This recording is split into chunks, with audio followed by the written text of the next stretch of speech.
December 19th, 1903.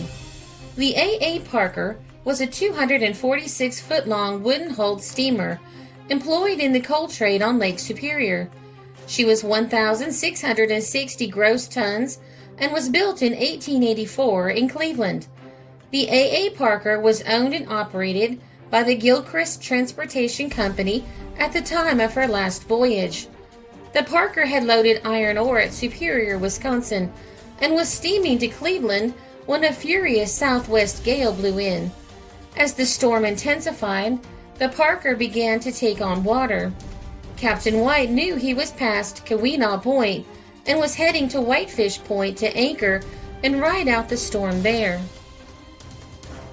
By the time they made it to Grand Marais, however, the Parker was in serious trouble. The water was pouring in faster than the pumps could remove it, and Captain White knew his ship was going to founder. Captain White ordered his ship turned towards Grand Marais, and as land came into sight, he began blowing distress signals. The life-saving station at Grand Marais had been keeping watch on the Parker as soon as she came into view. They saw the ship turn towards land, and although they couldn't hear the steam whistle over the sound of the storm, they could see the steam rising from it. This was reported to Captain Ben Trudell, commander of the Grand Marais life-saving station. Captain Trudell ordered a surf boat to launch to meet the incoming steamer.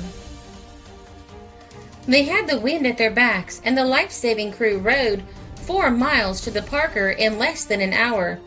When they arrived, Captain Trudell realized that the Parker was in imminent danger of foundering. They loaded up as many of the crew as they could in their boat and ordered the rest of the men into the Parker's own yawl boat. All 18 men and Captain White's dogs were able to fit in the boats. Captain Trudell ordered the yawl boat to follow them back to shore. No sooner had they gotten away, though, when they heard loud booms and cracking sounds. Looking back, they could see that portions of the ship were splitting apart due to the pressure of the flooding hull. They watched in horror as the Parker gave a huge lurch before diving bow first under the water. For 3 hours, the citizens of Grand Marais watched the life and death struggle going on as the boats fought what seemed to be an impossible task. All of the men were already tired from their struggle with the storm, and now they were trying to row against the wind and waves to make it to shore. At the 3-hour mark, they were still far out in the lake, and it didn't look as though they were going to be able to make it back. Thankfully, there were tugboats watching the ordeal, and when it was obvious they weren't going to be able to make it back without help, they steamed out to help. The tugs EMBA and the J.W. Westcott both went out. They made it out to the boats and tossed them tow ropes. As soon as they were secured, they towed both boats back to shore safely. It was one of the most dramatic rescues ever performed by the Grand Marais life-saving station. As it turns out, the A.A. Parker had already experienced one sinking. She was built in April 1884 and originally named the Kasota. As the Kasota, she sank in collision with the steamer City of Cleveland on July 19, 1890, 1 mile above Smith's Coal Dock, near the entrance to River Rouge, Detroit River. One person lost their life in the accident. The Kasota was raised in the fall of 1891 and taken to the Detroit Dry Dock Company for a complete rebuild during the winter of 1891 to 1892. She was renamed the A.A. Parker and put back into service.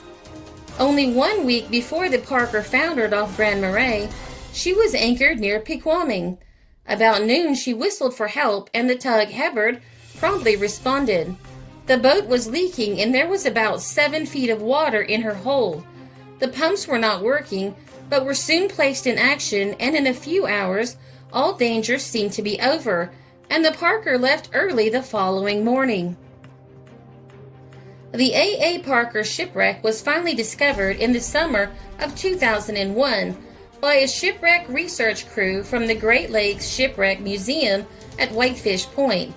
A team from shipwreck explorers took part in helping to document it in the summer of 2013, and explored more in the following years. It's unique in that the ship is split into 4 pieces on the bottom, and the cargo is spilled all around. There are more than 30 pictures of the wreck available online, and they can be found with a quick web search.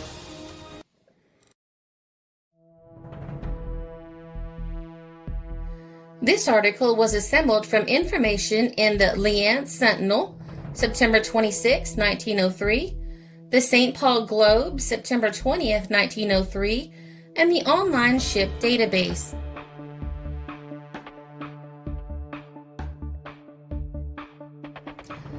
This is a Country Road production because history is fascinating.